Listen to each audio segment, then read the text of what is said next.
बिस्मिल्लाहिर्रहमानिर्रहीम। अस्सलाम वालेकुम वरहमतुल्लाहि वबरकातुहू। आप सबका ताज़ा गल्फ न्यूज़ में स्वागत है, इस्तकबाल है, वेलकम है। आप लोगों से स्पेशल गुजारिश की जाती है, हमारे चैनल को लाइक करें, सब्सक्राइब करें और दूसरों से शेयर। आज 16 शव्वाल 1443 हिजरी है, 17 मई 2022 बरोज़ मंगल ट्यूसडे।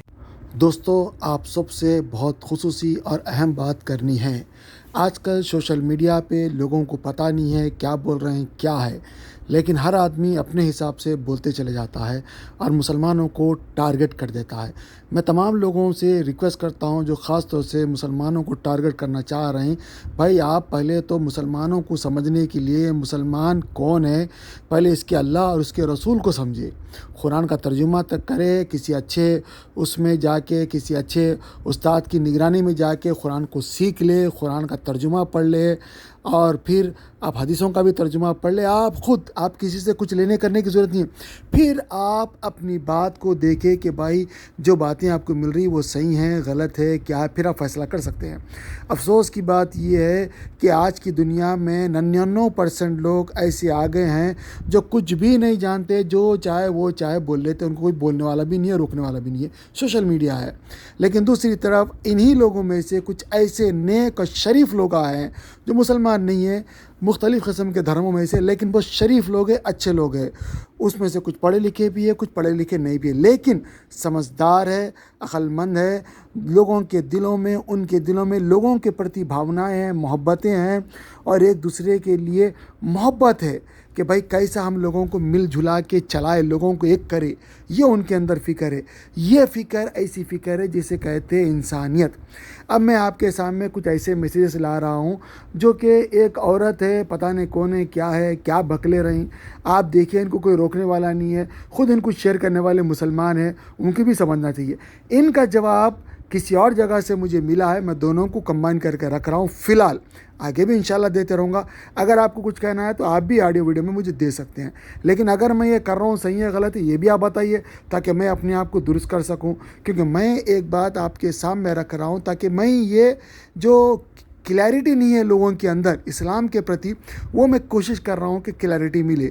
आप भी कमेंट करके बता सकते हैं। यहूदी मुसलमानों को इस्लाम तो नहीं सिखाएगा। यहूदी और ईसाई आखिर एक मुसलमान को कौन सा इल्म और तालीम दे सकते थे, यानी इल्म कैसा भी उसे हासिल करना चाहिए, चाहे वो मदरसे की तालीम हो या फिर स्कूल और कॉलेज का। लेकिन मुसलमान ने तालीम से ही दूरी बना ली। आज मुसलमान भारत में सबसे जाहिल कौम है। इल्म और तालीम से दूरी बनाने की वजह से मुसलमान दूसरी भाषाओं से भी अनजान है। भारत के मुसलमान आज भी कुरान से बहुत दूर हैं। कुरान अरबी भाषा में है। 1400 साल से लेकर आज तक रोजा, नमाज, खुतबा सब अरबी भाषा में होता है। मुसलमानों के लिए अरबी भाषा ही एक सबसे बड़ी समस्या है, क्योंकि अरबी भारतीय मुसलमानों की मातृभाषा नहीं है। भारतीय मुसलमानों की भाषा हिंदी, उर्दू, भोजपुरी, मराठी, तमिल, तेलुगु, मलयाली, कन्नड़, बंगाली है। इसलिए स्थानीय और क्षेत्रीय भाषा ही मुसलमानों की मातृभाषा है। ऐसे में उनके लिए अरबी भाषा अपने आप में ही बहुत पराया है। मुसलमान अपनी क्षेत्रीय और मातृभाषा से बहुत प्यार करता है, इसलिए मुसलमानों ने अरबी का व्याकरण सीखकर कुरान पढ़ना तो सीख लेता है, लेकिन कुरान में क्या लिखा है और कुरान में अल्लाह क्या कहता है, इस बात से मुसलमान बिल्कुल अनजान है। यानी मुसलमान अगर हाफिज़े कुरान भी हो जाए तब भी उसने केवल कुरान को रट लिया है, लेकिन कुरान के एक एक शब्द का अर्थ खुद उन मौलानाओं और इमामों को नहीं पता जो नमाज और कुरान पढ़ाते हैं। 19वीं सदी में सबसे पहले कुरान का ट्रांसलेशन और अरबी भाषाओं में किया जाने लगा। तब जाकर पढ़े लिखे मुसलमानों में थोड़ी बहुत इस्लाम और कुरान की समझ पैदा हुई। इससे पहले मौलवी साहब जो कह दें उसी को सच मान लिया जाता था, और मौलवी साहब जैसों ने ही मुसलमानों को कुरान पढ़ाकर भी कुरान से दूर कर दिया, और आज भी मुसलमानों को नए दौर के एजुकेशन सिस्टम से दूर रहे हैं। लेकिन आज भी हर मुसलमान कुरान को पढ़ना नहीं जानता, क्योंकि अरबी उनके लिए एक अनजान भाषा है। मुसलमानों में कुरान और अरबी की समझ रखने वालों को आलिम कहा जाता है। ये लोग मुफ्ती, कारी, अल्लामा जैसे नामों से पहचाने जाते हैं। बहुत ही कम ऐसे मुसलमान हैं जो खुद को मुसलमान समझते हैं, वरना ज्यादातर लोग शिक्षा के अभाव में मुसलमान होने से ज्यादा खुद को सैयद, मुगल, शेख, पठान, अफगान कहने में ज्यादा गर्व महसूस करते हैं। तो ऐसे में सवाल है कि ऐसी जाहिल, बदकार और जातिवाद से दूषित कौम को आप किस नजरिए से मुसलमान कहते हैं? जातिवाद के अलावा भी भारतीय मुसलमानों में एक और बीमारी ने बहुत ही तेजी से पांव पसार लिए हैं, और उसका नाम है फिरका परस्ती। मुसलमानों को धक्के मारकर पीछे धकेलने में जातिवाद और वैचारिक मतभेद की बहुत बड़ी भूमिका है। मुसलमानों में सबसे ज्यादा जातिवाद और मसलक फिरके हैं। इन्हें आप वैचारिक मतभेद वाले संगठन या फिर विचारधारा कह सकते हैं। इनको देवबंदी, वहाबी, बरेलवी के नाम से भी पहचाना जा सकता है। आपको ये बात सुनकर भी बहुत हंसी आएगी कि भारत का मुसलमान ही विचारधारा के आधार पर एक दूसरे को मुसलमान नहीं मानते। आप सोच रहे होंगे अगर ये लोग एक दूसरे को मुसलमान नहीं मानते तो फिर क्या मानते हैं? दरअसल ये लोग एक दूसरे को काफिर और गैर मुस्लिम मानते हैं।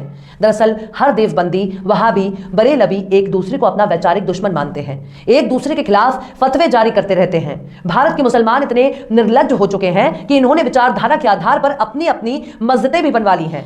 हर विचारधारा वाला व्यक्ति दूसरे विचारधारा वालों की मस्जिद में नमाज पढ़ने से परहेज करता है। एक फिरका तो खुद को बरलेवी कहता है और कहता है कि जो मुसलमान बरलेवी नहीं वो मुसलमान ही नहीं और कभी भी जन्नत में नहीं जाएगा, यानी जन्नत का एकमात्र दावेदार वो खुद को मानता है। आपको हैरानी होगी कि दूसरे विचारधारा के मुसलमान ने अगर बरेलवी विचारधारा की मस्जिद में कदम रख दिया तो फिर उसकी खैर नहीं, अगर वो बच गया तो शायद ही उसकी हड्डी पसली और इज्जत सलामत रहे। एक बात और, जिंदा रहते हुए भी हर मुसलमान दूसरे मुसलमान को काफिर और बद अकीदा मानता है और अगर कभी मर गया तो उसका अंतिम संस्कार कोई दूसरे विचारधारा का व्यक्ति नहीं कर सकता। यानी पैगंबर का इस्लाम कुछ और है लेकिन भारतीय मुसलमानों का इस्लाम कुछ और। इस बात को कहने में कोई गुरेज नहीं होना चाहिए कि पैगंबर हजरत मोहम्मद के इस्लाम और भारत के इस्लाम में जमीन आसमान का फर्क है। पैगंबर और कुरान को ठीक उल्टा काम भारतीय मुसलमान करते हैं। दुनिया के बाकी देशों में पढ़े लिखे लोग इस्लाम को पढ़कर और समझकर इस्लाम अपनाते हैं, जबकि भारत में मुसलमान बनने से पहले यह भी खुद को ही तय करना होता है कि वो कौन सा मुसलमान बनेगा।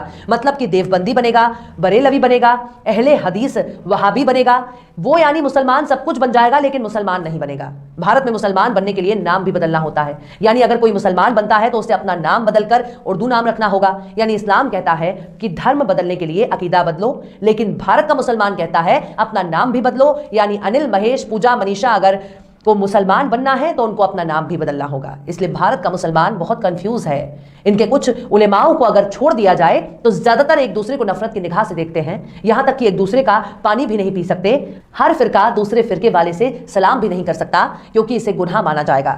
इनके कुछ उलेमा तो अक्सर पैगंबर मोहम्मद की शान में गुस्ताखी भी कर चुके हैं। आप चाहें तो इसकी तस्दीक खुद भी कर सकते हैं। ये लोग इतने अंधे हो चुके हैं कि वो मुसलमानों को ही मुसलमान नहीं मानते बल्कि उन्हें काफिर कहते हैं। तो ये है भारतीय मुसलमानों की एकता और अखंडता। भारत में ज्यादातर आबादी ग्रामीण है जो आपस में फिरका परस्ती और मसलक के आधार पर बटे हुए हैं, तो वहीं दूसरी तरफ जातिवाद इनकी नसों में कूट कूट कर भरा है। ग्रोवर एंड ग्रोवर की हिस्ट्री की किताब है, उसका एक छोटा सा किस्सा बयान कर दूं मैं आपसे। उसमें लिखते हैं कि जब शहीद भगत सिंह को अदालत में पेश किया गया तो उस भरी अदालत में एक अंग्रेज ने उनसे सवाल किया कि 800 साल तक मुगलों ने हुकूमत की, तब तो आपने बम नहीं फेंका, और हमने सिर्फ 150 साल से हुकूमत की और आपने सेंट्रल लेजिस्लेटिव असेंबली में बम फेंक दिया। उसका बहुत अच्छा जवाब भगत सिंह ने दिया था कि देखिए, मुगलों ने जो हम पर राज किया है वो हमारे दिलों पर राज किया है और उन्होंने इस मुल्क को सोने की चिड़िया बना दिया है। और इस सोने की चिड़िया की चमक से आप 7 समुंदर दूर से यहाँ तक आए हैं, और यहाँ पे आने के बाद अगर आपकी हुकूमत को अगर एक लफ्ज में, एक लाइन में कहा जाए तो वो ये कि आपकी हुकूमत एक स्पंज की तरह है जो गंगा के किनारे हीरो और जवाहरात को चूस करके इंग्लैंड में जाकर के टेम्स नदी के किनारे निचोड़ती है और वो इंग्लैंड मालामाल हो जाता है, और उस दौलत के मालामाल होने के बाद उससे आप अपनी तरक्की करते हैं। मुगलों ने पठानों ने यहाँ नहीं किया, इन्होंने यहाँ की चीज़ों को यहीं पे खर्च किया, यहीं पे इमारत बनवाई और यहीं की धूल में अपने आप को मिटा दिया। ये था भगत सिंह का जवाब। की छुपी नहीं है कि मुसलमानों का जो किरदार रहा है, जो कुर्बानियाँ रही हैं इस मुल्क की तरक्की में, इस मुल्क की आज़ादी में, वो लासानी रहा है, बेमिसाल रहा है। और अगर देखा जाए तो ये मुल्क जो है, अगर आप तारीख में देखें तो हिंदुस्तान जो हमारा मुल्क है, मुत्तहिद मुल्क नहीं था।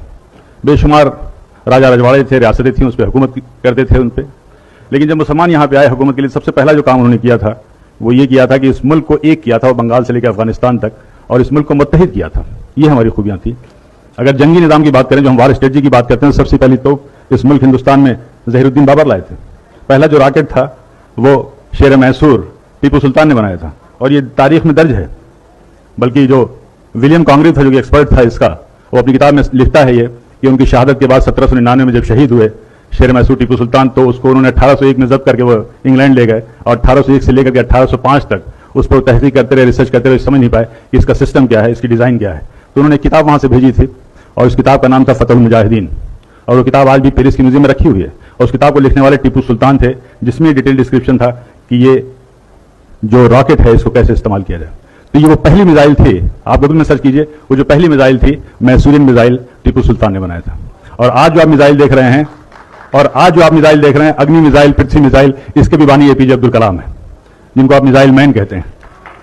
اور جن کو فادر آف میزائل کہتے ہیں، اور آپ کسٹوڈین جو آپ کہتے ہیں، جو ریونیو کا سسٹم ہے، یہ سب شیر شاہ سوری کا دیا ہوا ہے. And he was one of the best administrator. Police کا نظام کیا تھا، ڈاک کا نظام کیا تھا، اور سب سے پہلی سڑک اس ملک میں بنی تو شیر شاہ سوری نے بنوائی تھی. کرنسی سسٹم میں بدلاؤ لائے تھے. روپے جو جس کو کہتے ہیں آپ یوز، شیر شاہ سوری کا وہ تھا. گرینڈ ٹرنک جو روڈ تھی کلکتہ سے لے کر کے پشاور تک، گرینڈ ٹرنک روڈ اسی کی یادگار ہے. بغاوت کی، جنگ آزادی کی، تو پہلی جو بغاوت تھی وہ 1773 میں ہوئی تھی، اور اس کا نام جو تھا شاید آپ میں سے زیادہ لوگوں کو معلوم ہوگا، فقیر اینڈ سنیاسی ریبیلین نام سے نام تھا. یعنی بنکم چٹر جی نے اپنی آنند مٹھ کی کتاب میں صاف صاف لکھا ہے کہ اس زمانے میں جو فقیر و صوفی ہوا کرتے تھے، جو سادھو اور سنیاسی ہوا کرتے تھے، وہ ایک ساتھ جاتے تھے، جھنڈ کا جھنڈ جاتے تھے، اور انگریزوں کے گودام میں وہ لوٹتے تھے، اور اس قحط کے دوران وہ جو اناج لاتے تھے وہاں سے وہ ہندو اور مسلمانوں میں تقسیم کیا کرتے تھے. اور یہ سلسلہ تقریباً 50 سال تک چلا. اس کا پورا تاریخ میں ڈسکرپشن ہے. پہلی جو جنگ آزادی تھی وہ 1857 کی تھی. اور جس فتویٰ ورڈ ہم کہتے ہیں، جنگ آزادی کا سب سے پہلا فتویٰ فضل حق خیر آبادی نے دیا تھا. علامہ فضل حق خیر آبادی نے یہ فتویٰ دیا تھا جنگ آزادی میں انگریزوں کے خلاف مہم کا، اور اس فتوے کا یہ اثر تھا کہ دلی جیسی راجدھانی کو ہم نے فتح کیا تھا. لیکن اس کے بعد سے یہ تاریخ میں لکھا ہوا ہے کہ لیفٹیننٹ جنرل ہڈسن لکھتے ہیں کہ جب ہم نے دوبارہ بڑی محنت و مشقت سے دلی کو فتح کیا تو اس وقت انگلینڈ سے ایک خط آیا تھا، ایک ٹیلی گرام آیا تھا، اس میں صاف صاف لکھا ہوا تھا کہ دیکھو یہ جنگ آزادی جو ہے 1857 کی، یہ جنگ آزادی دراصل علماء کرام کی جنگ آزادی ہے. اور ان علماء کرام کے لیے بڑے فخر سے وہ لکھتا ہے کہ ہم نے نہ جانے سینکڑوں علماء کرام کو بغیر کسی مقدمہ چلائے ہوئے پھانسی دے دیا. اور یہ کوٹیڈ ہے، تاریخ کے فگر سے بتا رہا ہوں کہ اس زمانے میں جنہیں 51,200 لوگوں کو پھانسی دی گئی تھی، اس میں سے تقریباً 27,000 سے زیادہ علماء کرام تھے جن کو پھانسی دی گئی تھی. پھر ساورکر نے اپنی کتاب میں جان میکلسن کا حوالہ دیتے ہوئے کہا تھا کہ 1857 کی جنگ آزادی میں اگر سب سے زیادہ کسی کا نقصان ہوا تو مغل کی جو آخری روشنی تھی، آخری بادشاہ تھے بہادر شاہ ظفر کا ہوا. اور انہوں نے اس کا جان میکلسن کا حوالہ دیتے ہوئے لکھا ہے کہ ایک بار ان کو ناشتے پہ جب ان سے اصرار کیا گیا تو بہادر شاہ ظفر نے کہا تھا کہ مجھے خواہش نہیں ہے. اس کے بعد سے وہ لکھتا ہے کہ ہم نے ان کی آنکھ میں زہریلا آئنٹمنٹ لگانا شروع کر دیا تاکہ ان کی. تو میں یہی کہوں گا دوستوں کہ انسان کو مل کے رہنا چاہیے، لڑے جھگڑے نہیں کرنا چاہیے. اس میں کچھ بھی فائدہ نہیں ہے. جتنا ہم مل کے رہیں گے ایک دوسرے سے، جیسا کہ ہمارے بابا دادا مل کے رہا کرتے تھے اور ہم بھی مل کے رہتے تھے، وہی مل کے رہیں گے آگے تو ہمارا فائدہ ہے. اور اس میں لڑیں گے تو دوسروں کو فائدہ ہے، دشمنوں کو فائدہ ہے، دیش کے لوگوں کو فائدہ نہیں ہے. اور دوسری بات، مسلمان اگر مرتا ہے تو ہندوستان کی زمین میں ہی وہ دفن ہوتا ہے، ادھر ادھر نہیں جاتا ہے. یاد رکھیے ٹیپو سلطان نے میزائل بنایا تھا جیسا کہ بھائی صاحب نے بولا، اور اے پی جے عبد الکلام نے زبردست میزائل بنایا.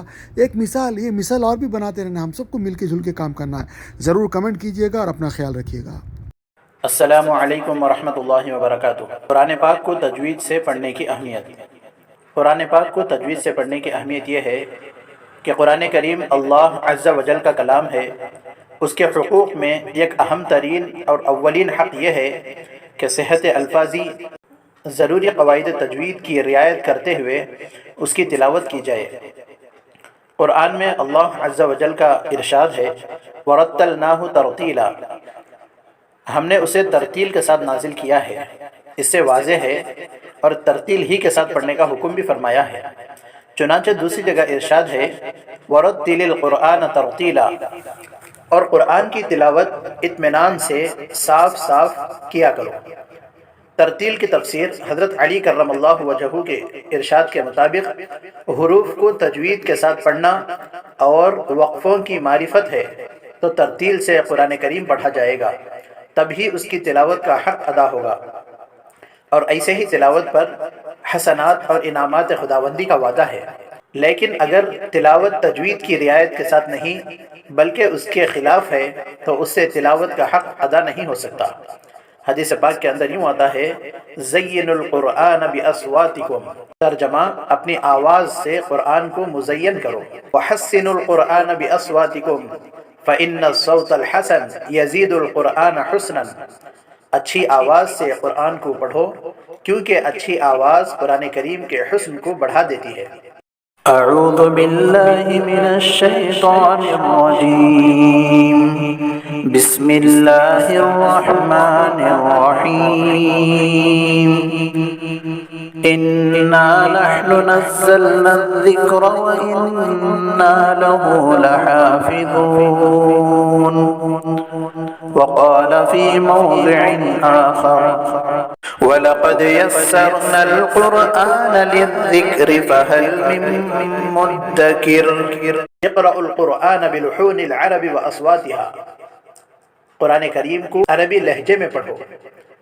محققین علماء نے تصریح فرمائی ہے کہ بغیر تجوید قرآن پڑھنے والا مستحق ثواب نہیں۔ قرآن شریف کو سیکھے پڑھنا ہر مسلمان کے اوپر فرض ہے۔ اس کو سیکھنا خبر میں جانے تک اگر ٹائم ملے تو ضرور سیکھنا چاہیے، کیونکہ اللہ کا کلام ہے، اللہ تعالیٰ بندوں سے فرما رہا ہے۔ لہٰذا کیا اللہ تعالیٰ فرما رہا، ایسا کیا ہے قرآن شریف میں، ہم کو سوچ سمجھ کے دیکھ کے پڑھنا، اور پڑھنے کے ساتھ ساتھ ہم کو اس کے اوپر پریکٹس کرنا ہے، تب ہم صحیح جا کے مسلمان بن سکتے ہیں۔ ورنہ ہم خالی پیلی کے جو ہے خالی نام کے مسلمان رہیں گے، اور قرآن شریف میں کیا لکھا ہوا ہے، اللہ ہم سے کیا فرما رہا، کبھی ہم کو پتہ نہیں چلے گا۔ آپ جب پڑھیں گے سمجھیں گے تو آپ کو ایک مزہ آئے گا۔ اور ایک عجیب بات یہ ہے کہ جو آدمی جتنی محبت سے پڑھتا ہے اس کو اللہ تعالیٰ اتنے خزانے کھول کے دکھا دیتا ہے، اتنا ویژن اس کو نصیب ہوتا ہے۔ بہت سارے لوگ غریب رہتے ہیں لیکن جب قرآن شریف پڑھتے ہیں تو اللہ تعالیٰ انہیں امیر کر دیتا ہے۔ بہت سارے لوگ پریشان ہوتے ہیں، قرآن شریف جب پڑھتے ہیں تو اللہ ان کی پریشانیاں دور کر دیتا ہے۔ بہت سارے لوگوں کا عذاب قرآن شریف پڑھنے کی وجہ سے ختم ہوتا ہے۔ آپ لوگوں سے گزارش کی جاتی ہے یہاں پہ جو دکھائے گئے نمبرز کے اوپر ان کو کانٹیکٹ کریں، چاہے آپ انڈیا میں ہو یا پاکستان میں ہو یا سعودی میں ہو یا UK میں ہو یا USA میں ہو یا گلف میں کہیں بھی ہو، کسی دنیا کے کسی بھی خطے میں ہو۔ آپ لوگوں سے گزارش کی جاتی ہے کہ آپ لوگ بھی اگر پڑھانا چاہ رہے ہیں تو مجھے نمبر دے، میں اپنے چینل کے اوپر فری آف کاسٹ پرچار کرتا ہوں۔ دوسری بات، اگر کوئی پڑھنا چاہتا ہے تو یاد رکھیے، اگر آپ انڈیا کے ہیں تو انڈیا کا نمبر ہے، پاکستان کے ہے تو پاکستان کا نمبر ہے، UK کے ہے تو UK کا نمبر ہے، گلف کے ہے تو گلف کا نمبر ہے۔ کسی سے ہی پڑھ لے، پردے دار خواتین بھی پڑھا رہی ہے، مرد حضرات بھی پڑھا رہے ہیں۔ آپ کو پڑھنا ہے، آپ ہو یا میں ہو، ضرور پڑھنا چاہیے، ورنہ بہت بڑی غلطی ہو جائے گی۔ الحمدللہ رب العالمین، ساری تعریف اللہ کے لیے، لیکن اگر آپ غلطی پڑھ دیں گے تو ساری طور پر اللہ کے لیے ہو جائے گی۔ تو میرے کو معاف کرے اور میرے لیے بھی دعا کرے، اپنے لیے بھی دعا کرے۔ اللہ سب کو ہدایت دے، آپس میں محبت دے، اور قرآن شریف سے عشق دے، سکھا، سمجھا، پڑھا اور عمل کرا۔ آمین۔